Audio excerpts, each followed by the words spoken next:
Back on the field, the practice field tonight. Obviously had the week off, got recharged, and looking forward to playing on Saturday against a tough opponent. Coach Rule's done a great job, with the football team there, 5-1. Tape, giving up 11 points a game on defense, veteran outfit. And offensively, big offensive line, big tight ends, play a lot of guys, really skilled receivers, a lot of good running backs, and mega talented young quarterback. So, but as always, it's more about us and what we do, and control what we can control. Having a great day today, preparation, stacking good days, and it's an important game because it's the next game.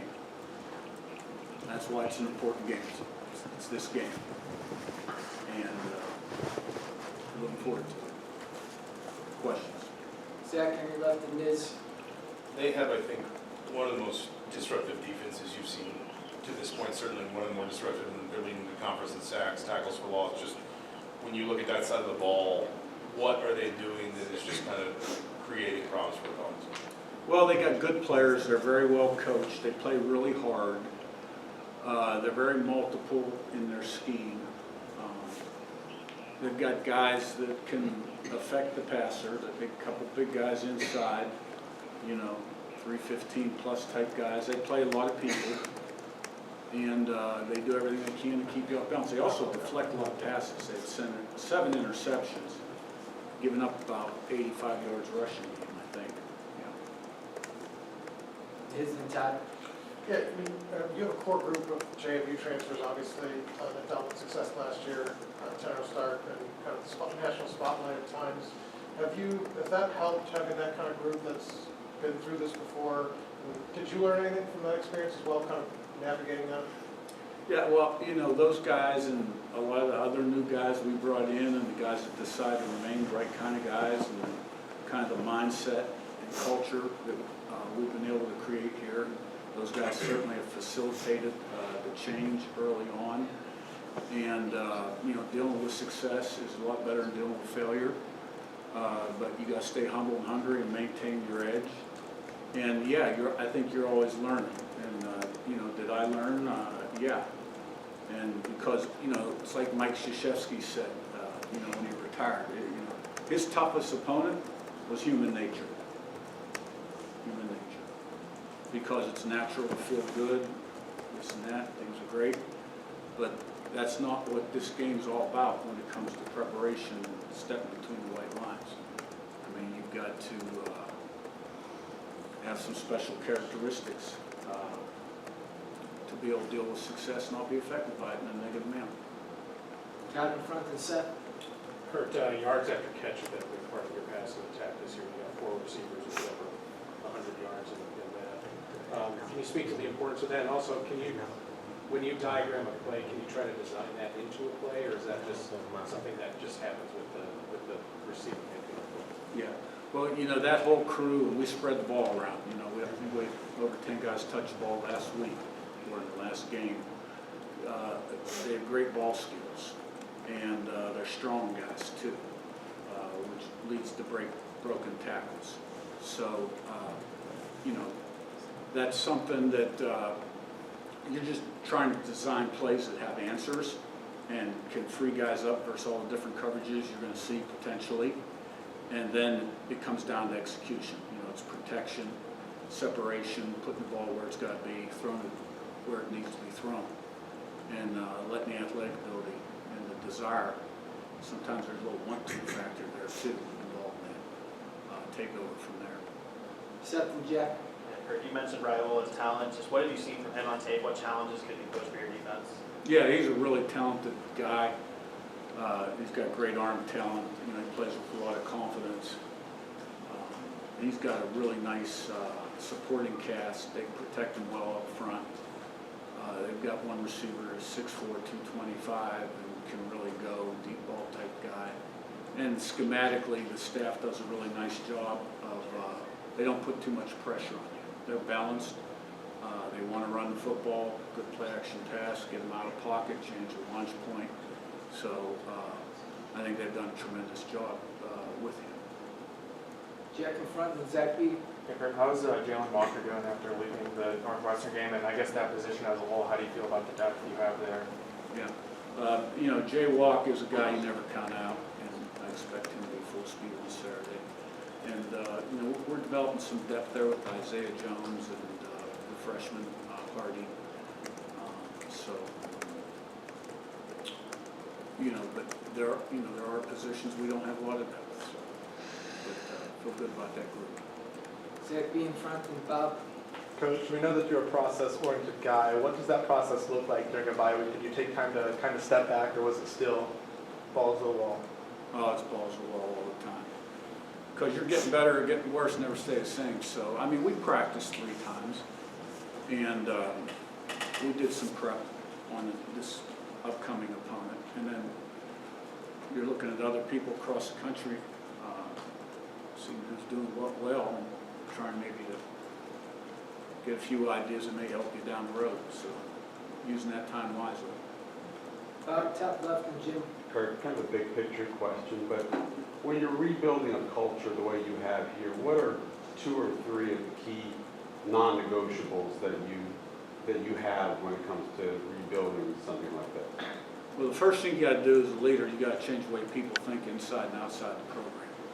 And then you got to have a blueprint plan. You got to have high standards for everything you do.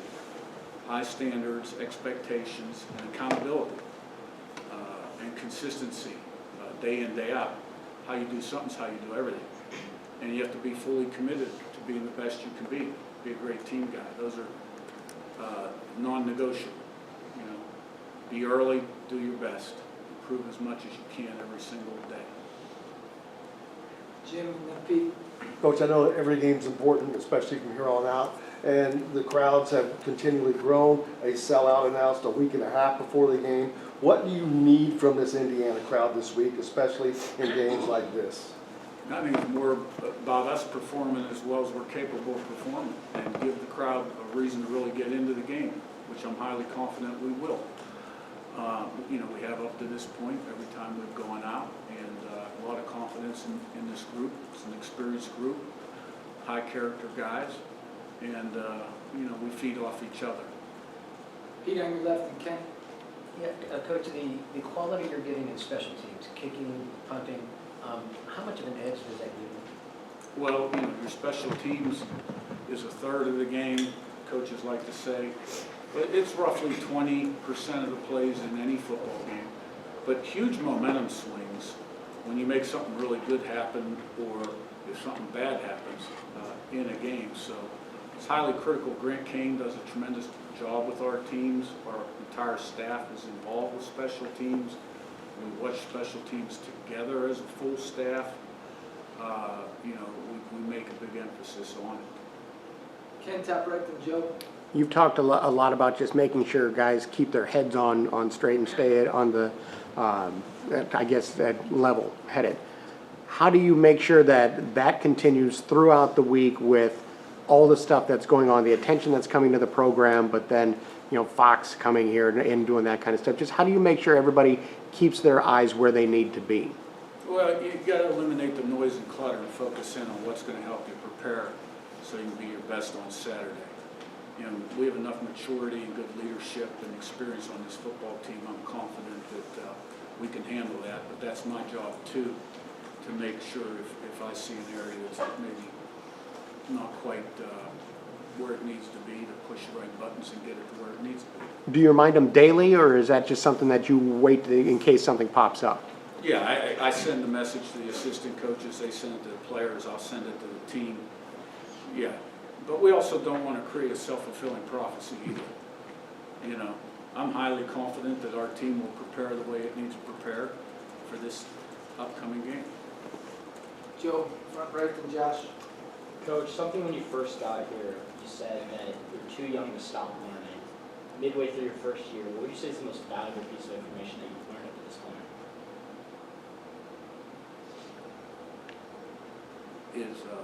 I think what I've learned up to this point is that we have unlimited potential, as an institution and football program. And that if you commit daily, do the things you gotta do to be successful, that there's no self-imposed limitations on what you can achieve. Josh on your right, and we'll wrap with Elise. Coach, you had success after bye weeks at James Madison and prior destinations. What goes into that? You said balls to the wall in preparation. Do you feed off of what you did the year before, or is there anything different you're doing this year? Yeah, I just think we have a way that we do things, and we have a way we do things during bye weeks, and then we have a way that we do things the week after a bye week, and it really doesn't change very much. It's not quite as intense during the bye week, right? But we still have a structured routine, and you know, when you got good players, you have a better chance to be successful. Elise on your right. So at the first game, they handed out shirts with your name on them, and since then, there's been all kinds of other designs that have been going around. What's your reaction to your popularity here around Bloomington, especially with the student body? You know, I made a couple comments when I first got hired. I was out there on a limb a little bit. You know, I felt like that's what I needed to do. And I think it's more of a reflection on how the team has played and the success that they've had on the field that's gotten people excited, and this is just a byproduct of that. All right, thanks, Coach. Thank you. Thanks, Coach. Thanks, Coach.